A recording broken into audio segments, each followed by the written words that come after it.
Halo semuanya, salam kasih dalam Dhamma, Namo Buddhaya. Perkenalkan, nama saya Hefe Edriko dengan NPM 2431159 dari Prodi Sistem Informasi kelas 1 BUM E. Nah, hari ini saya akan menjelaskan mengenai rangkuman karma dan kelahiran kembali yang telah dijelaskan oleh almarhum Bapak Cornelis Murwor dan Biku Utama Mahatera. Nah, di dalam penjelasan kali ini saya akan menjelaskan tentang 6 poin, yaitu apa itu karma, apa saja pembagian karma, kapan karma terjadi, penyebab munculnya karma, apa itu kelahiran kembali, dan bagaimana cara kita mengetahui kelahiran kembali. Yang pertama itu, apa itu karma? Nah, dalam bahasa Sanskerta, kata karma berasal dari kata kar yang berarti perbuatan. Dalam agama Buddha, perbuatan dapat dikatakan sebagai karma apabila disertai dengan niat baik. Baik itu masih dalam bentuk pikiran, ucapan, ataupun perbuatan. Nah, karma juga dapat dikatakan sebagai hasil dari tindakan yang telah kita perbuat di masa lalu yang telah berdampak pada masa kini ataupun masa mendatang. Nah, untuk pembagian karma secara umum ada 4. Yang pertama ada berat atau garuka karma. Garuka karma ini atau karma berat memiliki contoh seperti membunuh ayah atau ibu kandung, membunuh maupun melukai arahat dengan yang buruk. Yang kedua ada kebiasaan atau anicca karma, yang merupakan karma yang dilakukan terus oleh seseorang hingga menjadi bagian dari kebiasaan orang tersebut. Contoh sederhananya adalah memancing. Yang ketiga adalah karma yang dekat dengan kematian atau asana karma. Nah, artinya karma tersebut diperbuat oleh seseorang sesaat sebelum meninggal dunia, sebelum javana terakhir, atau diperbuat jauh dari hari sebelumnya, tetapi tiba-tiba teringat kejadian tersebut sesaat sebelum meninggal dunia. Dan yang terakhir adalah karma cadangan atau kata karma, yang merupakan karma baik ataupun buruk yang berasal dari kehidupan lampau atau kehidupan saat ini, tetapi tidak masuk di kategori manapun. Nah, kapan karma terjadi?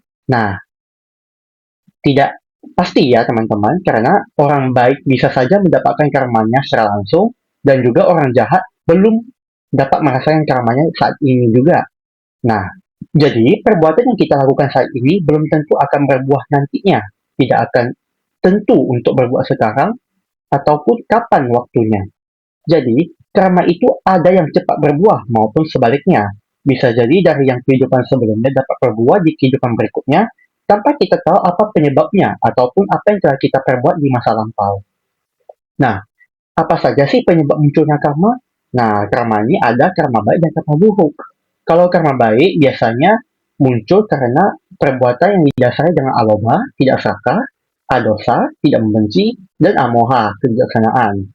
Sementara karma buruk itu kebalikannya, perbuatan yang didasari dengan loba, keserakahan, dosa, kebencian, dan moha, kebodohan batin. Nah, berikutnya adalah kelahiran kembali. Nah, kelahiran kembali dalam pandangan agama Buddha bukanlah reinkarnasi, melainkan tumimba lahir, di mana kesadaran penerusan yaitu patisan di mana yang akan bertunimba lahir setelah kematian seseorang ataupun makhluk hidup. Nah, setelah seseorang telah meninggal, ia akan terlahir kembali sesuai dengan karma yang telah diperolehnya di 31 alam kehidupan, di antaranya lah karena kita mewarisi karma kita sendiri yang telah diperbuat sepanjang masa kehidupan kita.